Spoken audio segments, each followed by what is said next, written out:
Good morning, and you have enjoyed a nice cup of coffee and you are ready for our webinar. So it is my pleasure to welcome all the participants and all the speakers to this third webinar that is jointly organized by European Migration Network, EMN, and the Organization for Economic Cooperation and Development, OECD. Topic of today's webinar is maintaining labor migration in essential sectors in times of pandemic. My name is Zane Rosenberga. I work for the EMN Luxembourg, and I am also one of the two co-chairs of the EMN Communication and Dissemination Working Group. And today I will be moderating this webinar. Before we start the event, I would like to give you some general information about the webinar, as well as to highlight some technical details or so-called housekeeping rules. As I mentioned, this is the third event from the series of 5 events on the impact of COVID-19 on different areas of migration.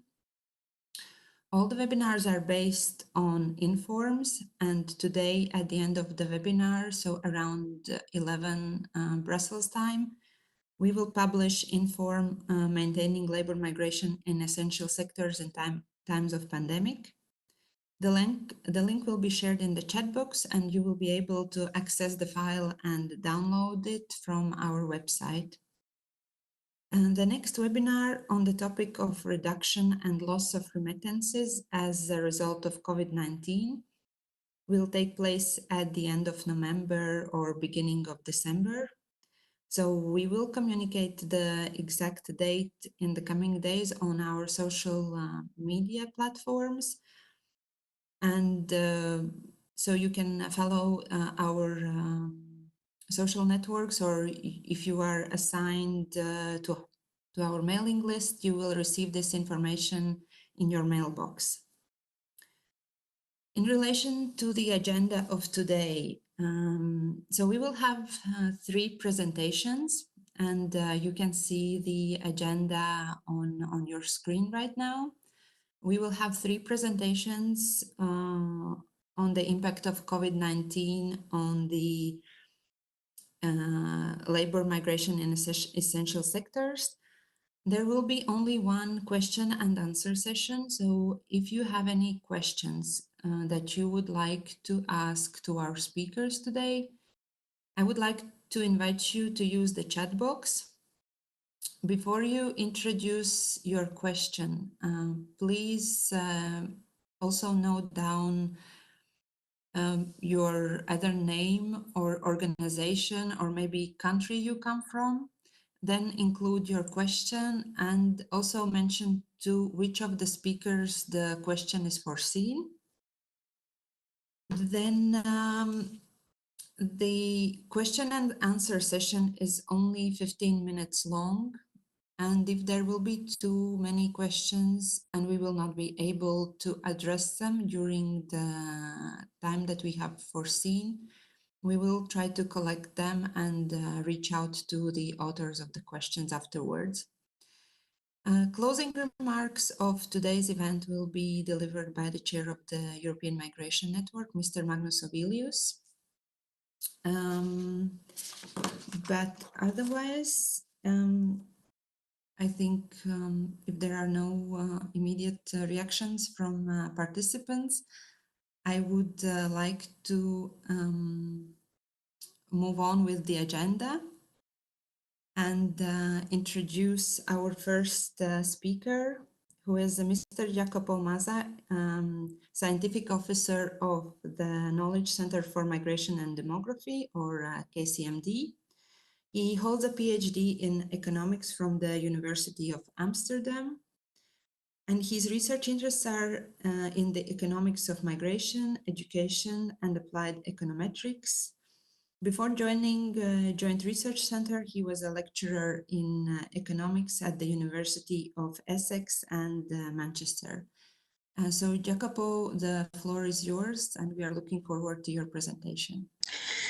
Hi, good morning. Thank you, Zane, and thank you to the EMN for having invited me and giving me the opportunity to present some of the work that we have done at the Knowledge Center for Migration and Demography on the impact of COVID-19, the pandemic, on migrant labor force. I see a question in the chat. I hope that you're hearing me.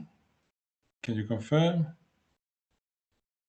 Yes, I can Okay. hear you, Jacopo. Okay. Thank you. So thanks for giving this opportunity. So I will present some work that we have conducted at the KCMD, and a lot of this work is done. Actually, all of this work has been done in cooperation with Francesco Fasani, who's at Queen Mary. He's an economist that works at Queen Mary. So the topic of today is maintaining migration in key sectors during the pandemic, and to this effect, I would like to show you some numbers that would justify this proposition. So if you go to the next slide, you can see what is the contribution of key workers, of immigrants to the key workers in the EU. I'm showing you here numbers for EU 15 plus the UK. Now, of course, the size of migrant workforce in the other members of the union is usually much lower in general, and so that will reflect also on key workers share. But so I'm decided to focus in on EU 15 plus the UK here. And what I'm showing you is the share of key workers who are migrants. As you can see, that's quite substantial in Luxembourg. Luxembourg obviously is an outlier. More than 50% of key workers are migrants in Luxembourg, but that's a bit of a special case. But even if you concentrate on bigger countries like Germany, like the UK, or like Belgium or Italy, that's the share of key workers who are migrants is always around 20%.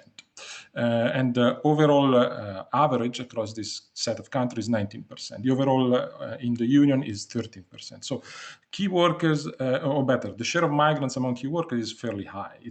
They are overrepresented in this category of work. So their contribution is quite substantial. If you go to the next slide, I can also show you where exactly do they're employed. These are the key occupation as defined by the European Commission and some member state. And as you can see here, in some specific occupation, the share of migrant is way above the average. So for example, if you look at cleaners and helpers there, you have that almost 2 in 5 workers in this category is migrant. Okay, it's a migrant either, here migrant I'm defining both extra and intra-EU migrants. Okay, but you can see that also for other categories such as laborers in mining and construction, the share is above 20%. Also, what you can see from this graph is that there is a bit of a divide in the sense that migrant key workers tend to be overrepresented, tend to be very numerous in low qualifications, in occupation with low qualification, more than occupation with high qualification. So this is to say, all this was to say, to quantify their impact. So we really need to maintain migrant workers working in the European society because they've been essential. They are essential for keeping up with our economy in this special time. But for now, I would like to move your attention to another aspect. So I will deviate slightly from the topic of today. So I hope you will forgive me. I'm a bit indisciplined, but the other speakers, I'm sure, will be more disciplined, because I would like to bring your attention to another aspect, which is migrant key workers are very important, but we often forget that for the specific occupation and task that they fulfill in our economies, they are more exposed than native workers and native key workers to the specific of the pandemic. If you go to the next slide, I'd like to show you what I mean. here I have produced a graph that shows you on the horizontal axis how easy it is to perform the occupation that someone is employed in from home. So that's the teleworkable dimension. And on the vertical axis, I'm showing you what is the physical proximity that the occupation and the job occupied entails. So, for example, to give you an example, if you look at the teleworkable index, you can see the teaching professional or ICT professional, it's very high for them. So they can very easily work from home, like we are doing at the moment. I'm calling you and talking to you from my home flat in Milan. So this is obviously a very important dimension in these particular times and age. And on the for example, to give another example, on the vertical axis, for example, health professionals, it's very hard to obviously be a health professional and work from home. It's almost impossible. And the level of physical proximity that, for example, health professional or that occupation entails is very high. So they obviously need to be very close to either patients or colleagues. So this graph gives you a dimension. So if all those professions that are high in physical proximity and low in teleworkability, they expose their worker to a high risk of contagion. And what you see in red, those 5 occupations in red, those are the 5 most frequent occupations among migrant key workers. And that is to say that if, with the exception of teaching professionals, cleaners and helpers entails it's almost impossible to telework being a cleaner and helpers, as it's almost impossible to telework being a driver. And those are very common key occupation among migrants. And another very common key occupation is health professional, which is not only almost impossible to perform from home, but it's also I don't see the presentation anymore, but it's almost impossible. You're very exposed since you are a close contact with colleagues. So this graph is showing you that key workers, migrant key workers especially, are more exposed to the risk of contagion in this day and age. And we shouldn't forget, they are very important for our economy, and they are put at a high risk. So not only we have to ensure that the channels for which they come are still open because we need them, but we also need to ensure that we take good care of migrant key workers as they're exposed to a higher risk of contagion. But since this session, I know it's really focused on key workers, but I don't think we should not forget that the biggest share of migrant workers are not key workers. And that obviously creates a whole host of new issues. They might not be exposed to health risk like migrant key workers, but they obviously are exposed to a very high risk of losing their jobs given lockdown measures and stay-at-home orders. So I would like to show you just a few slides in which we quantify the risk of losing jobs for non-key workers. So we have identified 4 dimensions that are characterizing someone's occupation, and these 4 dimensions would also determine how a specific occupation is exposed to the risk of job losses. So these 4 dimensions, you see them there, are whether someone is employed in a key occupation or not, whether someone is employed with a temporary contract or not, whether someone can work from home or not, of course, and the resilience of the industry in which the workers is employed. So if you take these 4 dimensions, of course, if someone is not a key worker, if someone is a key worker, probably is exposed to health risk, but is not exposed to employment risk because he's needed and is performing his activity. But if someone is not a key worker, he will be exposed to employment risk. And of course, temporary contract, if someone has a temporary contract, he will be more exposed to employment risk. And we know that the share of temporary contract among migrants is higher than the share of temporary contract among natives. And then, of course, the workability that determines how productive you can be even in a situation of lockdown.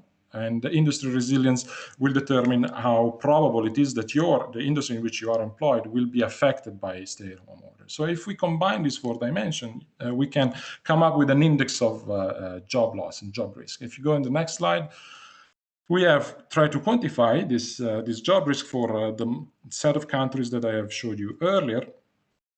And you see that this is the first bar for each country is for native, the second bar is for EU mobile, and the third bar is for extra EU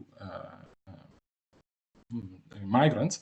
And you see that we have, for example, in countries such as Spain, Germany, or Italy, the people at high risk of losing their job, of very high risk of losing their job, is above 40%. For migrants. This translates in some, we have tried to calculate, so these are the share, some share are very high in some countries. Why isn't in those countries? Well, probably it is because the productive sector in this country is more focused on professions that are, or in industry that are hard to telework from. So they're very focused on, for example, in Germany and Italy, they are manufacturing still quite important, way more important than countries such as the UK or Denmark, which are low in this risk index. So now we have tried to give you an idea of the share of the problem, the magnitude of the problem. We have made some calculation, which I show you in the next slide, in which I show you the how those percentages that I showed you in the earlier graph translate in numbers. So you have there the workers at high risk. So the workers at high risk are those workers for which at least 3 of the 4 dimensions that I've discussed earlier are in place. So they are either non-key workers, or they're employed with a temporary contract, or they are in a profession that cannot be easily teleworkable. While the very high risk are those workers for which all 4 dimensions are negative. Okay. So if we calculate the thousands of in thousands, and so to give you quantification, if you, in this set of country we have something like, among extra EU workers, we have something like almost 3 million, no, more than 3 million workers that are at risk of losing their jobs during the pandemic. This is very big number. Of course, not all of this, you see in Italy particularly, this number is particularly big, and in Spain as well.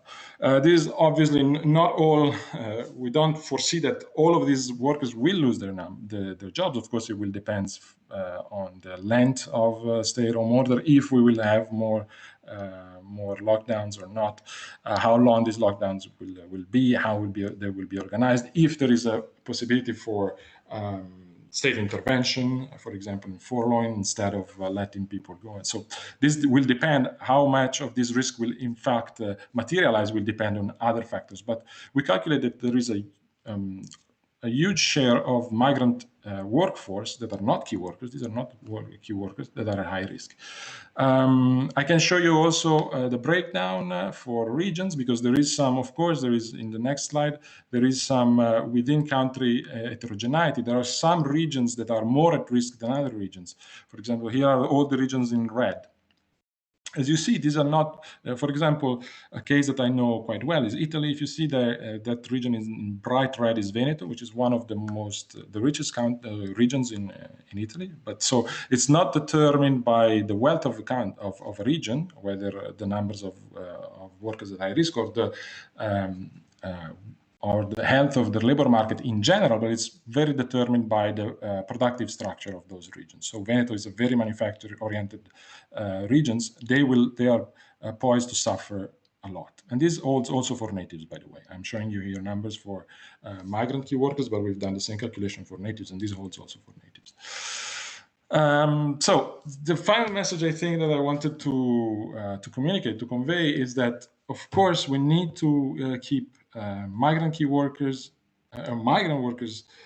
contributing to our society, because they are needed. They are essential. They cannot be disposed with. We wouldn't be able to cope. We wouldn't be able to guarantee all the essential services that we have been able to guarantee even during lockdowns without them. But we should also keep in mind that these, given the nature of their occupation, of the migrant key workers' occupation, they are more exposed than even native key workers to the risk of contagion. So we need to make sure that they are taken care, so they have access to health, to our health system, free, complete access to our health system so that they can, because they are facing higher risk of contagion than native key workers. But we should also not forget that there is a big chunk of the migrant workforce which is not key workers, and they are at very high risk of losing their jobs. So this is also something that we should always keep in mind. You can find all the results that I've been presenting today in these two reports. The first two have been already released. And while the third one, which is the one where we're quantifying the risk of employment loss among migrant workforce, both key and non-key migrant workforce, is still forthcoming. Hopefully, will be forthcoming soon. But if you're interested, I think that the presentation will be shared, and those are links that those are hyperlinks that should be working to our reports. So if you want to further your if this is raising your interest, please go ahead and have a look at those reports. So I think I have exhausted my time, and I'm looking forward to hear the next presentations and hopefully your questions later on. Thank you, Jacopo, for your very detailed information presentation, and also for raising the issue of the magnitude of the problem that we are currently facing.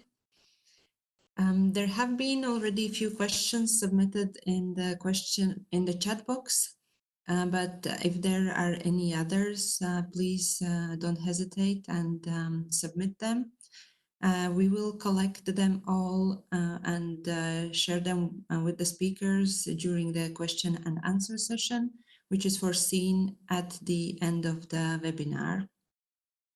And maybe you already noticed that the webinar is also streamed on YouTube. So this means that with the link that was provided in the chat box, you will also be able to access the webinar after it will end. So here is the link once again if you are interested, and it might also help if you are experiencing any technical issues. Without any further delays, I would like to introduce our second speaker of today, and it's Sabina Hrovatin from EMN Slovenia, and she will present the key findings from the EMN OECD Inform, Maintaining Labor Migration in Essential Sectors in Times of Pandemic. I would like to say also a few words about Sabina. So she's an expert in migration policy at the Undersecretary in Migration Directorate of the Ministry of the Interior and Legislation. And she is also a new member of the EMN Slovenia. She has several years of experience in the field of legal migration. Therefore, I think we are looking forward to a very interesting presentation. Sabina, the floor is yours. Yes, thank you, Zane, and good morning to everybody from Ljubljana. I'm going to present key findings of third EMN OECD in forum. So if we are just going to the inform, that this inform is going back in time to the period between March and July 2020, to the time of COVID-19 crisis, general mobility restrictions at the external and internal borders of the EU. And this forum is trying to find answers to several questions, like were workers in certain occupational sectors exempt from general mobility restrictions, and how countries facilitated entry of migrant workers, and was the need for workers in certain sectors so strong that countries found other way to fill the gap. On top of that, many countries recognize importance of seasonal agricultural workers. So the Inform will discover measures implemented specifically for this occupational sector. So if we continue with the presentation, let's try to answer what were those occupational sectors that were understood as essential. Well, European Commission in several communication identified workers in essential occupations which were exempt from travel restrictions and allowed to enter the EU. like healthcare or elderly care professionals, transport personnel, diplomats, and so on. Well, most EU member states followed those guidelines or put in place their own list of categories of essential workers that were exempt from general mobility restrictions.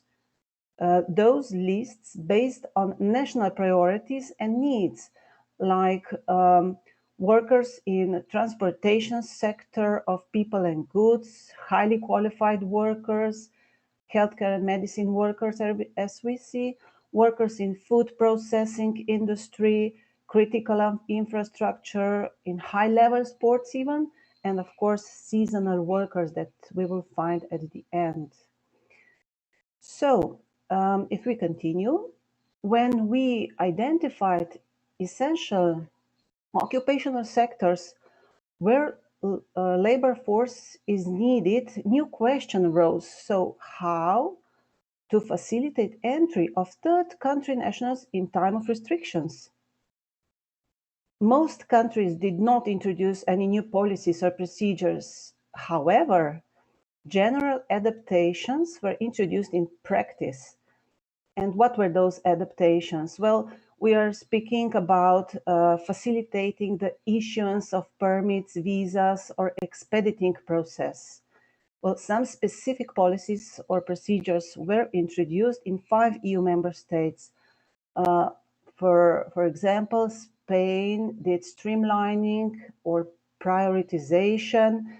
Hungary organized collective border crossings. And France introduced new measures to authorize seasonal workers in the medical sector to work or to continue to work in the country.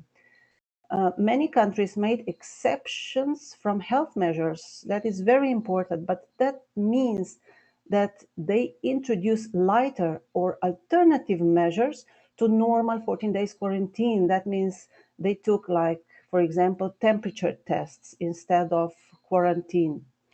Well, those measures facilitated entry of third country nationals, but labor shortages still existed, especially in agriculture and healthcare sectors. So, what were other measures to meet those needs? If we'll continue to the next slide, we'll see what were those other measures. Well, most applicable solution was also to provide access to labor market to third country nationals already residing in the country. Germany and Spain, as we see, did that for refugees and asylum seekers. New procedures were introduced to facilitate recruitment of third country nationals who lost their jobs during pandemic in Malta. Czech Republic facilitated job change for single permit holders, and several countries granted or extended access to labor market to international students. Measures in IT See and other measures. Yes, measures in Italy Apologies. and in Greece targeted regularization of undocumented migrant workers in shortage sectors, which I found personally very interesting. So maybe we can continue with seasonal workers in agricultural sectors, because member states that rely on seasonal workers from third countries were affected severely due to suspension or part suspension of applications. Most labor shortages in that occupational sector were in agriculture, horticulture, and forestry. Member states already introduced measures to mobilize the existing labor force, including EU citizens and third country nationals, but needs were still not covered. So, how countries responded to critical situation? Member states introduced measures to mobilize the labor force already residing in country by extension of permits or time limits for short-term employment, or by extension of maximum working hours or reduction of minimum rest periods. In some countries, right to carry out seasonal work was granted for certain categories of third country nationals, like asylum seekers, persons whose return has been suspended, migrants who had a valid other document allowing them to work, irregular migrants, or persons with recently expired or soon to be expired short-term work permit. If we continue to next slide, we know that special measures were introduced to maintain flows of seasonal agricultural workers during the pandemic. And let's go through these specific measures to maintain flow. Well, 13 EU member states and Norway lifted travel restrictions. Finland and Poland created safe environments for seasonal agricultural workers to start work immediately upon arrival. Austria and Italy adopted special arrangements with third countries to facilitate direct flights with agricultural workers. And Spain allowed seasonal workers to enter the country by land, air, or sea. So, for the end, let's just recap key findings of the Inform. Most countries identified specific occupational sectors where continued admission during the COVID-19 crisis was justified with intention to meet national labor market needs. Instead of introducing new policies or procedures, most countries adopted their practices.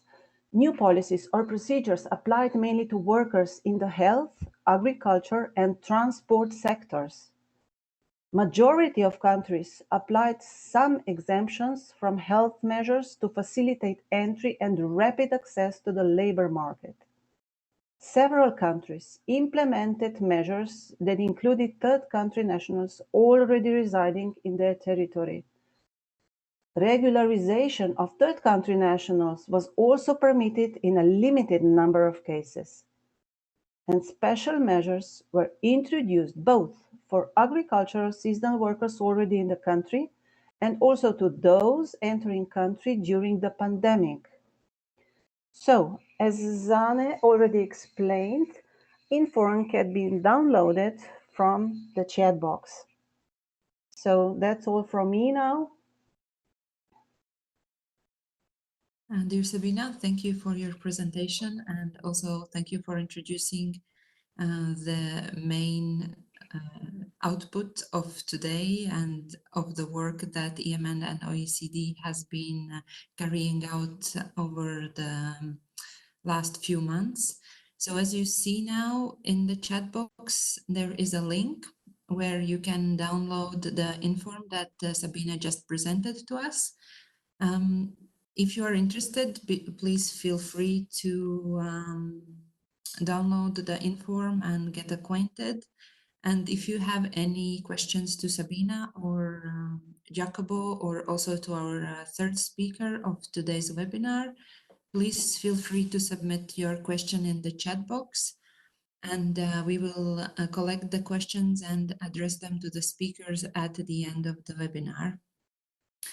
To continue with our event, I would like to introduce our third speaker. And before I do that, I just want to say thank you to OECD, who has been such a great partner in the development of currently the 3 Informs, but there are still some others to come.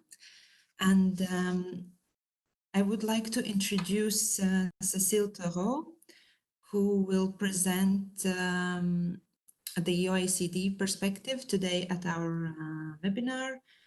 And she joined the OECD as a statistician and contributed to build the first OECD database on migration and integration. She works as a policy analyst in the OECD International Migration Division, and she is a co-author and coordinates major OECD publications on migration, notably International Migration Outlook. I think it was launched in the beginning of this week, and also Settling in OECD Indicators of Immigrant Integration. Cécile, the floor is yours. Thank you, Dani, for this long presentation. So today I will, so first, this is my great pleasure to participate to this third edition of the webinar. And today I will complement Sabine's presentation by adding the perspective of non-EU OECD countries. Next slide, please. So first, what is the difference between EU and other OECD countries in reacting to the crisis? All countries have faced a severe shock in migration flows that you can see from the graph. And the pandemic has shown the importance of migrant workers in specific sectors. So exception to entry bans covered many of the same sectors and occupations. We see a predominance of health, IT services, security and cleaning services, agriculture and food processing. We also see critical infrastructure. So generally, the exceptions were more restrictive than in Europe and covered a much smaller share of total employment, but in the same, basically in the same sectors. The impact was different also because the policy streams are different. There is no free movement. Even movement between New Zealand and Australia was affected. And that's the only similar channel, I would say. So like in Europe, however, there was the question of how to address labor shortages. Admission of foreign workers is obviously one response, but mobilizing the migrant workers already there towards shortage or key occupation has been the main solution in big international recruitment countries outside Europe, where movements basically ceased. But I may add that this wasn't just about meeting labor demand. It was also about finding a solution for resident foreigners whose permits were expiring or whose permits were tied to jobs they lost or who were not usually allowed to work in the shortage occupations. So, for instance, big programs like the Working Holiday Makers contributed a lot in many of these countries. International students too were a significant labor source, but usually subject to some restrictions. There was a question on how to treat them. Finally, another point to be mentioned as an introduction is that admission was often based on discretionary treatment of individual applications, leaving decisions to officials. So I propose we review a few examples. So next slide, please. Looking at the situation in Australia, well, in Australia, basically admission was stopped. There is a quota on total entries and only a few slots left for foreign workers. So basically foreigners couldn't get in and still have difficulties to do so. So individual exemptions are granted when entry is in the national interest. This includes foreigners with critical skills, so working in a critical sector. So this includes also those sponsored by an employer to work in an occupation on the priority migration skilled occupation list. And note that this, during the pandemic, this list has been reviewed to fit better to the current needs. The current list includes 17 occupations, mostly medical, but also managerial and IT positions. So in terms of visa processing, what's interesting is that the exemptions have been integrated into the online visa application process. So applicants just need to specify the grounds and upload a supporting statement. So a big question in Australia has been the shortage in agriculture. So like other countries, well, they had to face this issue. It's not only Australia facing this big issue, but for them it was big also because they used to recruit new working holiday makers. It's like 200,000 visas granted each year, and there was neither no seasonals coming in. So from August, seasonal workers have been allowed to enter as long as the employer pays for their 2 weeks of quarantine. And already there has been a charter flight from Vanuatu to bring workers to pick mangoes. So seasonal schemes provide the only automatic exemption to a general admission restriction. So in terms of extension of stay, since there were no new workers coming in, Australia tried to keep those already there. So in April, workers in the 2 seasonal work schemes could extend their stay by up to a year if employed in agriculture or food processing. Working holiday makers who often work in agriculture, well, they've been allowed to stay even beyond the usual 2-year max stay, as long as they work in agriculture. And similarly, international students working in critical sectors were given the chance to work in certain sectors. So moving on to the situation in New Zealand. So basically, same situation, strict entry bans, initially only permanent and their family, as well as holders of temporary visa and critical occupation were exempt. So in practice, it's very limited flows. Since October, however, other temporary workers can re-enter under strict health checks, provided they still have a job. What's interesting again is that New Zealand very much relied on workers already in the country. Just to give you an idea, by mid-May, there were 200,000 temporary visa holders working there. So this is huge for a country like New Zealand. So to help maintain the existing workforce, flexibility to extend and modify current conditions were granted for 12 months. This measure notably concerned low-skilled temporary healthcare workers, since shortage in health has been important in New Zealand. So moving to the situation in the US, well, as you know, the US also imposed strict entry bans.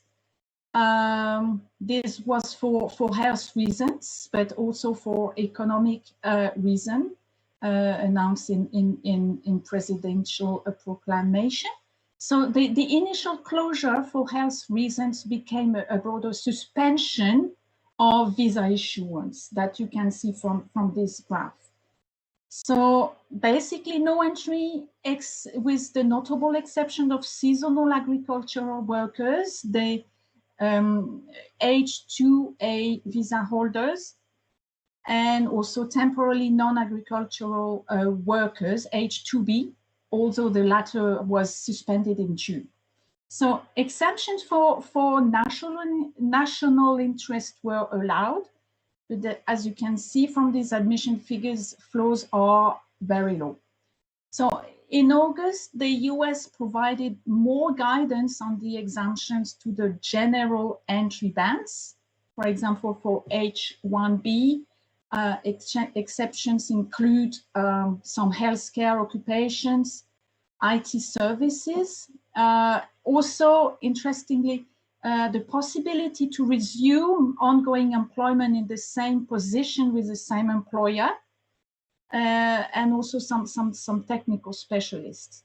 So as you can see, and has been said earlier, the seasonal agricultural worker visa H2A ran exactly as in 2019, but this is the only exception.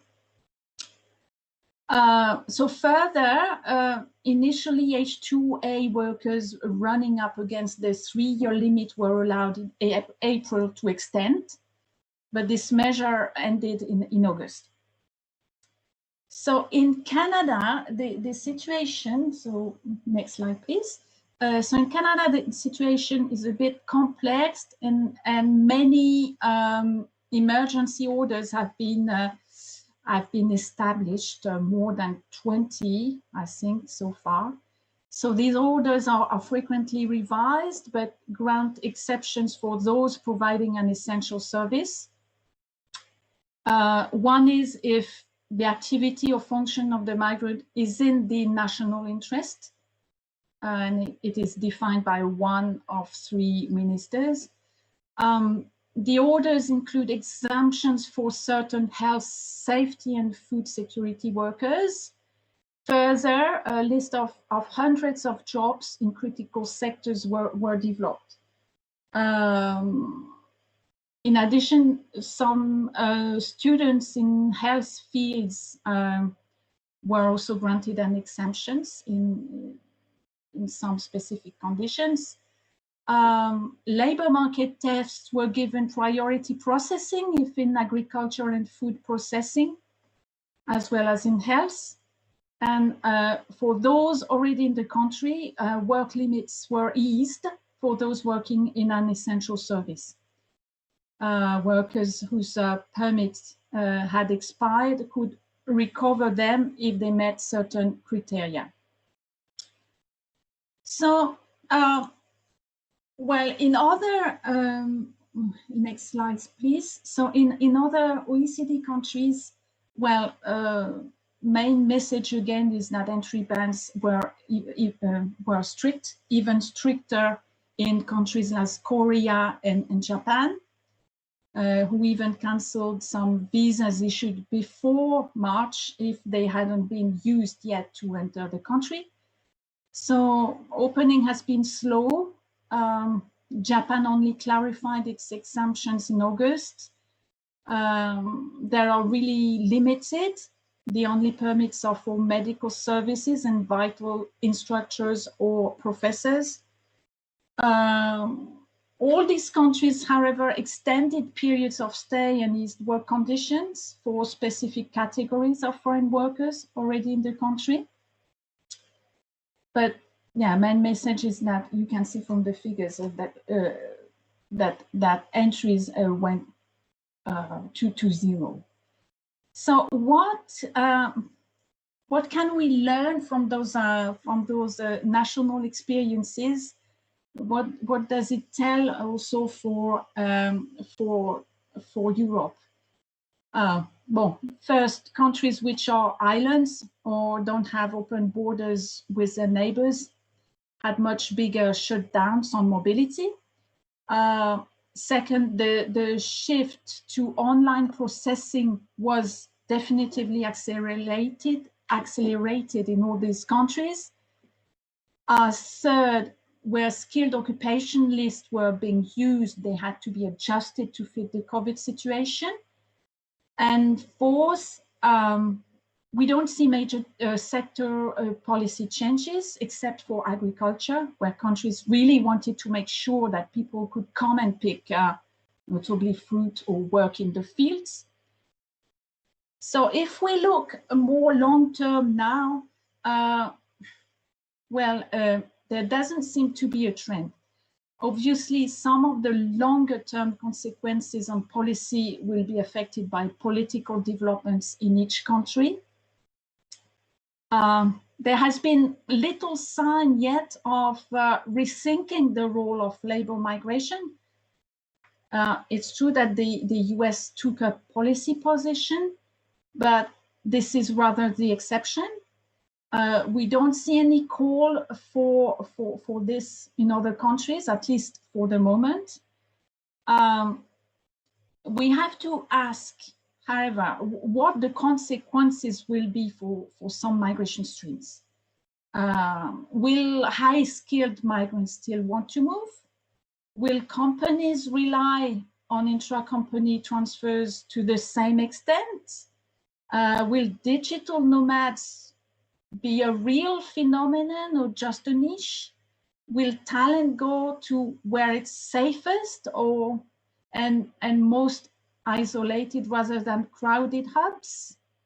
Well, at this stage, we don't know yet, but these are definitively questions to ask. I thank you for your attention and happy to respond to any question. Thank you. Thank you, Cecile, for your presentation and for bringing in the perspective from outside of the European Union. I think at the end of the presentation, you raised a lot of interesting questions, but I think many answers will only be brought to us by future, and that's not something we can answer right now. But we are at the part of the agenda, which is question and answer session. So we have some questions from our participants, and if there are any that are still not addressed and are not written in our chat box, then please do so. We only have 15 minutes, as I already mentioned, so we will try to answer as many questions as possible, but if not all of them will be answered, we will try to see if we can come back with the answers to you via emails. So now I would like to ask my colleague Margaret to maybe take over the question and answer session. Thank you very much, Zana, and thank you very much to the speakers as well. 3 very interesting presentations. Thanks also to participants for the questions. Keep them coming through. So the first one's perhaps for Jacopo, just to start with, a couple of clarification questions really. One was from Professor Frank Duval, asking how you were defining key workers. And then similarly, I think Mr. Dufour from Canada also asked about the definition of migrant key workers and whether these were temporary workers, permanent residents, and from whereabouts, whether you were looking at the whole world or just within the EU. So just perhaps a little bit of clarification there, please, Jacopo, around the different key workers and how you defined them. Sure. Thanks for the questions. So how we define key workers, that was the first question. We used the communication from the Commission on guidelines concerning the exercise of free movement of workers during COVID, which was released at the very beginning of, I think in March. Yeah, so in March was released, and we supplement that definition with some definition that at the time, for example, the Dutch government came up with a list of workers that were defined as key. We supplemented the definition of the European Commission with the one of the Dutch government, but they overlapped mostly in most categories. They overlapped, so it wasn't much of a supplement. And how this definition worked, they define some occupation according to ESCO codes. And then we mapped those ESCO codes into ISCO. This is a bit technical, so which is available in the ULFS, which is the data set that we're using to create all the numbers that I've shown you. So that's how we define the key workers. And the other question was whether, well, we are defining migrants here. Well, actually, to be precise, we have migrants, extra EU migrants, so by citizenship, so people that have whose nationality is not with one of the EU member states, and we include also EU mobile citizens, so EU citizens who are living in a country different from their country of citizenship. And we focused only on the EU. I guess was that did I answer the question or I forgot something? I think that's very comprehensive. If there was any other follow-up questions, then obviously we can take those as well. Thank you very much. Just moving on then to Sabina's presentation. There were quite a number of questions there for Sabina. The first one was from Daphne Boutier-Paquet from IOM in Belgium. And Daphne asked whether member states had introduced any additional monitoring mechanisms to avoid labour exploitation in this situation. So perhaps Sabina, if you could just give a response to that. Yes, yes, of course. Thank you, Daphne, and thank you, Margaret. Well, we didn't cover this in the in-forum, but we will be asking about it in the EMN annual report for 2020, and we'll be reporting this back on May 2021. Great. Okay, so a bit more information coming through there, and of course, member states will be producing national reports earlier than May, so it may be possible to collect information on that before May. Okay, then moving on, another question then, or a couple of questions for Sabina. The first was from Jen Keane from the Department of Justice in Ireland, and was interested in picking up on the question about how Germany and Spain, for example, were targeting asylum seekers and refugees to fill the labour gaps. And Jen asked whether asylum seekers and refugees sought out to enter the seasonal workforce and our health sector, and what were the engagements of employers, and if there was any published data that could be perhaps followed up on later. Well, I'm sorry, Jen, but I really have no specifics on this issue to share with you. But I can tell you that this was not practiced only in Germany and Spain, but as Inform says, this is practiced also in Belgium, Cyprus, and Finland, together with Germany and Spain. So this is the only information that we can provide to you right now. Okay, perhaps just to add to that, the targeting was on asylum seekers and refugees, obviously, who had a previous experience in those sectors or had been working in those sectors in previous countries. So I think the targeting was a little bit about seeking out the skill set as well in terms of the targeting. But there is a little bit more and in the Inform about that once it's published and you have a chance to read it. But Jen, if you want to come back to us, that would be helpful too. And then the last question, Sabina, on your section, I think so far was from Rud from Urlu in Bangladesh, and asked about third country nationals, whether they kept or got their jobs or retained their jobs, and which third country nationals lost their jobs, and whether there was a difference between the third countries.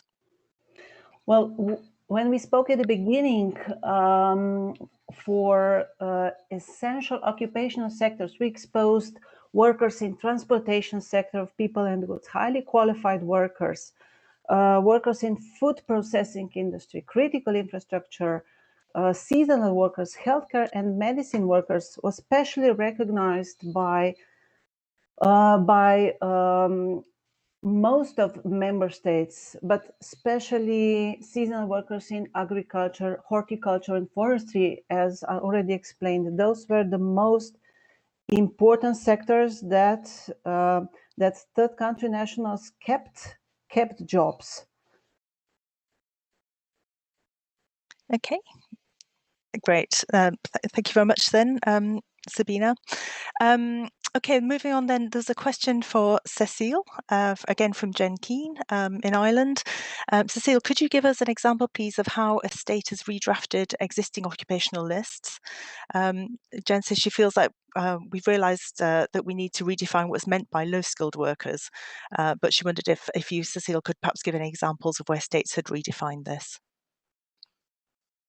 Thanks, Dine. So I realized you couldn't see me. I don't know if the video works now. Okay. Thank you for this really interesting question.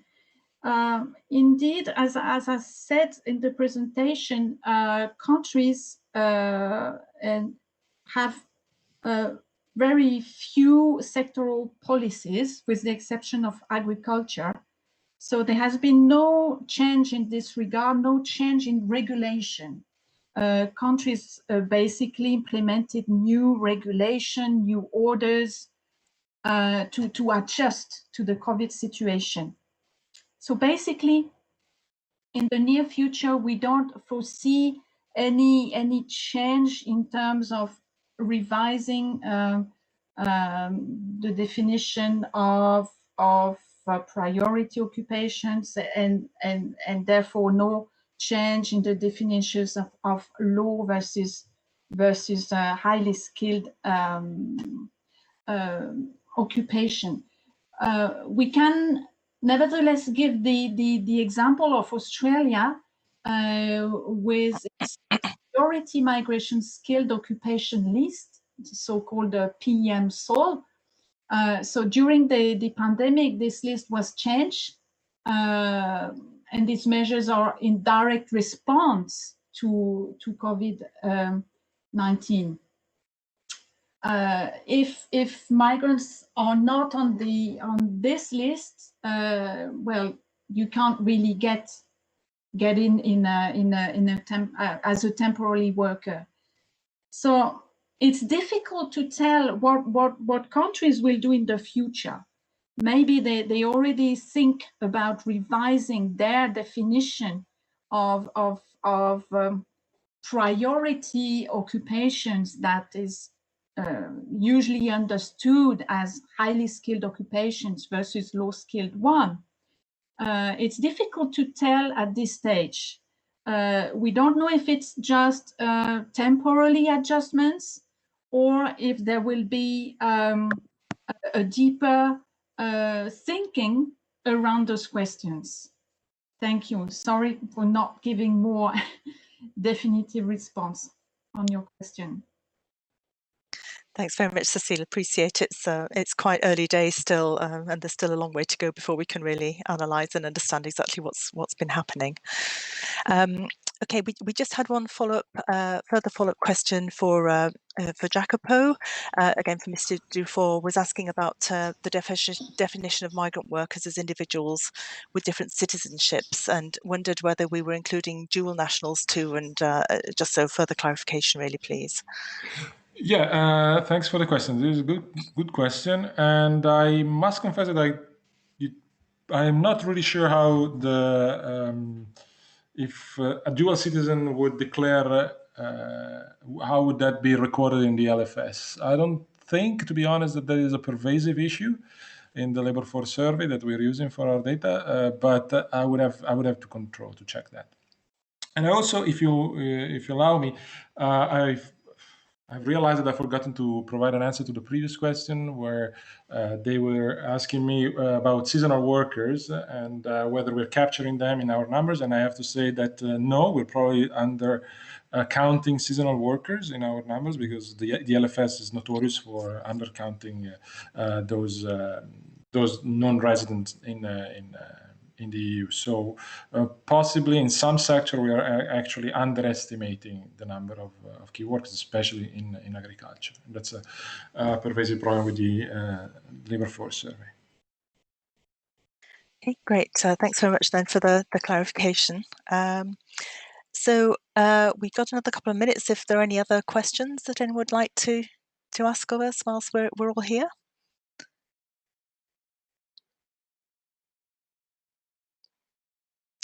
No, I think that's everything in terms of questions. But if you do have any others, then do feel free to contact us afterwards. And hopefully, perhaps once you've read the inform as well, there may be other things that you would be interested in following up on. So if we're open to further discussions later on.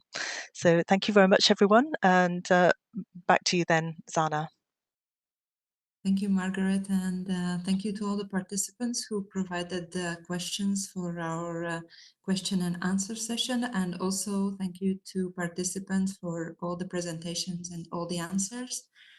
So we are almost at the end of our webinar, and I think we have managed to stick really well to the time frame that we had for today. So therefore, I would like to give floor to our chair from European Commission. And I would like to introduce Mr. Magnus Savilius, who is head of sector for the European Commission's Home Affairs EU Agencies and Networks Coordination, ranging from law enforcement and police cooperation to border management and migration. And as I mentioned, Magnus is also the chair and manager of the European Migration Network. Magnus, the floor is yours. Thank you, Sanne, and my sincere congratulations to everybody for an excellent webinar. I'm very, very pleased, and also with the high quality of the presentations and content that I think has been very, very interesting for me to read about and to learn more about, and to realize that we do have a few more challenges in this field to try to continue to understand a bit better how we can address the labor needs in the EU in the more critical sectors of our economy. And I think in saying so, I think that is in recognition of the fact that I think all of you are aware of, that we are probably looking to more and more equivalent of lockdowns in our economies in various countries across Europe. And sadly, that might also be the case in countries outside Europe's borders or in other OECD countries. So the economic conditions, or the economic downturn, or how you would like to address it, or crisis is perhaps a better and more adequate word, is very likely to continue to put strains on all of us, and will ultimately also have impacts on the sectors of the economy in which we depend upon labor migration to fill the gaps. And I think in saying that, I think what we need to think about now and moving ahead is, what are the good practices that we could perhaps highlight, and how do we manage this? If my very sad assumption, or perhaps a bit negative assumption about our immediate future, will be a series of individual lockdowns that will be lifted and imposed again, depending on if there are perhaps a third wave of the virus, etc., etc. Do we need, and I take particular note of one of the slides that was on the screen, do we need a sectoral migration policy in the EU? Do we need to rethink a bit the process of how we get access to labor migration, where we depend upon third country nationals, so that we have a different circuit? Do we need to digitalize these processes that I saw was on some slides as well, to make it possible to address these concerns in a different manner than we are when we're talking about migration, labor migration in general to Europe? Do we have to distinguish in times of crisis to be able to respond better? Or are we able to do that with the existing tools that we have in our box? The question, most of you may be familiar with the fact that we already have a new pact on migration and asylum proposed by the European Commission since the 23rd of September. And there are, of course, several aspects and innovative ideas in there. So is this sufficient to address migration in a labor migration context for crucial sectors of the European economy? Is this sufficient? Is it adequate? Are we comfortable with the legislative frameworks that are being proposed in there? Or are we looking at measures more from a practitioner's point of view, how to deal with this under these frameworks, and being able to secure access to key migrants carrying out these work activities and assignments that is needed in our sectors of economy? But if that's the case, and then that's another question for me again, do we need the same tools in the box when we address agricultural needs like we do when we talk about health sector needs, etc., etc.? We also have qualification requirements. And for me, looking at this from a European perspective, I actually have received a lot of answers to the work that we have done so far and in the presentations, but I have new questions. And because of that, I think the next step that we need to undertake, all of us, and I do emphasize all, and that includes in particular those of you who are participants in this webinar, and that is the next steps. I don't think this inform is the final response. And therefore, from an EMN perspective, I have already proposed and sought the agreement together with the OECD and the European Commission's policy departments, of course, including the member state governments, that we will indeed produce a further report on COVID-19, which will focus more on the practitioners' aspects, including good practices, and that we should aim to do this and have that ready somewhere late February, early March next year. And that is an opportunity for all of you who had interesting questions now, for which some aspects we may not have been able to give answers now, but where we can indeed pick this up. And I'd like to invite all of you who have been party to this webinar to reach out to us in the EMN or the OECD or indeed if you are doing it through your government, etc. But somehow I would like to know what questions we still need to address, or if my assumption that we need to find practical approaches a bit to handle all of this is correct, or indeed are we seeing that we have some needs for further fundamental, perhaps not of a legislative nature, but of a similar nature in change of policies in our approach towards this across member states.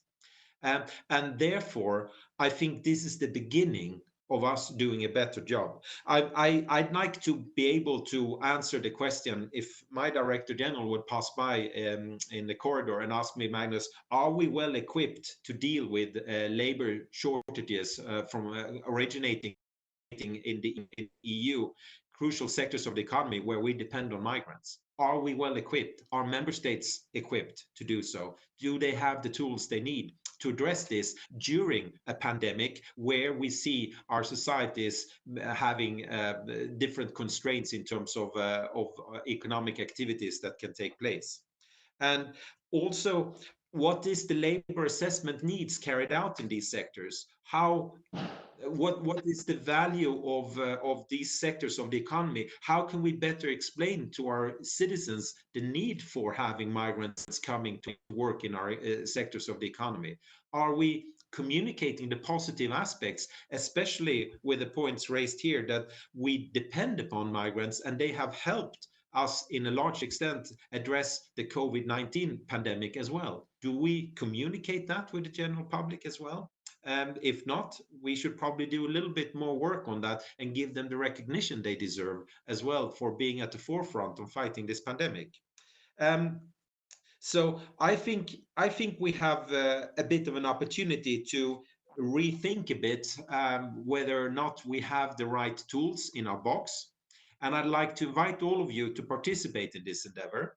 And if you are interested, reach out to us. I think you have all registered to this webinar, and I am committed, and I think I can speak on behalf of the European Migration Network. And I know, since I had the confirmation from Jean-Christophe on behalf of the OECD last week, I can also speak on his behalf when I can jointly say that we are going to continue to look into this. And in this particular regard, I'd like to thank also the Joint Research Center of the European Commission and its Knowledge Center for Migration Development, whom I also know will help and continue to work on this topic, including, of course, our EMN Secretariat and our excellent moderator today, and our presenters for having done a fantastic job of taking a first difficult step on the road to try to provide what Europe really needs, and that is a bit of a practical, hands-on approach on how we can better manage this. And with those words, I think I'd like to close the webinar, unless there is indeed some comments or somebody who wants to take the floor or highlight something. I saw indeed in the comments very high appreciation from the participants towards our presenters, and I think this is recognition of the topic being relevant, important, and very well executed. So my thanks to everybody. And don't hesitate to help us out, but most importantly, stay healthy out there, and I hope your families and your near and dear ones will not have to experience the difficult traumatization of catching the COVID-19 virus. And I hope to see you soon in the next webinar. Thank you very much and have a great day ahead of you. Thank you.